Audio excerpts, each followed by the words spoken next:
தமிழ் மக்கள் பேரவையின் தீர்வு திட்ட இறுதி வரைவு பிரித்தானிய அரசிடமும் ஐரோப்பிய ஒன்றியத்திடமும் கையளிக்கப்பட்டுள்ளன.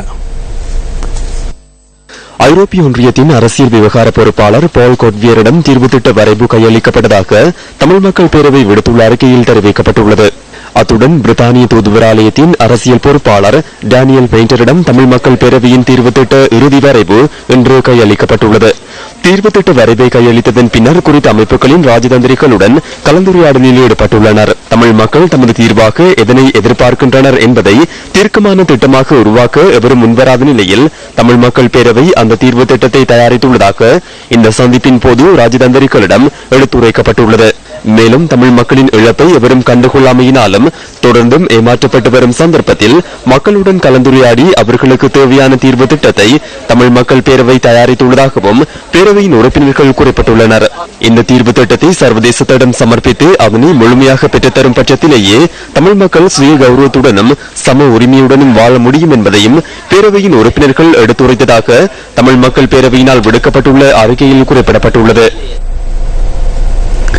ஊடகவியலாளர் சிவராம் படுகொலை செய்யப்பட்டு 11 வருடங்கள் கடந்த நிலையில் அவரின் மரணத்திற்கு நீதி கோரி கொழும்பில் இன்று ஆர்ப்பாட்டம் ஒன்று முன்னெடுக்கப்பட்டது.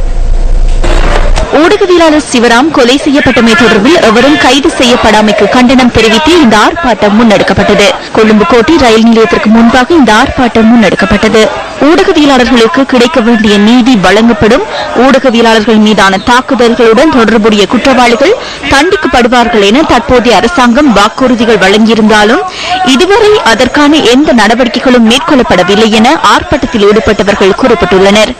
இலங்கை ஊடகவியலாளர் தொழிற்சங்கம், ஊடக சேவை தொழிற்சங்க சம்மேளனம், சுதந்திர ஊடகவியலாளர்கள் ஒன்றியம், தமிழ் ஊடகவியலாளர்கள் சங்கம் மற்றும் முஸ்லிம் ஊடகவியலாளர்கள் சங்கம் ஆகிய அமைப்புகள் ஒன்றிணைந்து இன்றைய ஆர்ப்பாட்டத்தை முன்னெடுத்தனர்.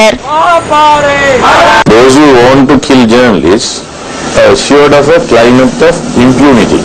Basically, journalists and particularly Tamil journalists have to, look after their own safety. If you are dead, you are dead. ஆண்டில் பாதுகாப்பு மிகுந்த கொழும்பு நகரில் கடத்தப்பட்டு பாராளுமன்றத்திற்கு அருகில் வைத்து சுட்டுக் கொல்லப்பட்டார்.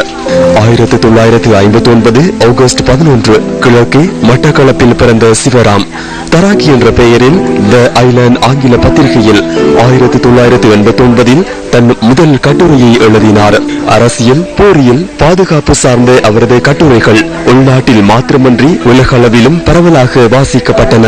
பத்திய எழுத்தாளராக, அரசியல் ஆய்வாளராக, படைத்துறை ஆய்வாளராக பல்வேறு பரிணாமங்களை கொண்ட சிவராம் ஆரம்பத்தில் 1980களில் போராட்ட இயக்கம் ஒன்றில் இணைந்து கொண்டார். தமிழீழ மக்கள் விடுதலை கழகத்தில் முழுநேர செயற்பாட்டாளராக மாறிய சிவராம் 1980களின் நடுப்பகுதியில் அதன் அரசியல் கட்சியான ஜனநாயக மக்கள் விடுதலை முன்னணியின் செயலாளர் நாயகமாக கடமையாற்றினார். தமிழ் தேசியம் சார்ந்து ஆங்கில பத்திரிகைகளில் எழுதி வந்த சிவராம் அதற்காக பல்வேறு நெருக்கடிகளையும் எதிர்ப்புகளையும் சந்தித்தார். இலங்கையில் நிலவும் ஊடக கருத்து சுதந்திர மரபு சூழலை காட்டும் சிவராமின் படுகொலை நடந்து 11 வருடங்கள் கடந்துவிட்டன. நிமலராஜன், சிவராம் போன்ற ஊடகவியலாளர்களின் கொலை குற்றவாளிகள் இதுவரையில் கண்டுபிடிக்கப்படவில்லை என்பது குறிப்பிடத்தக்கது.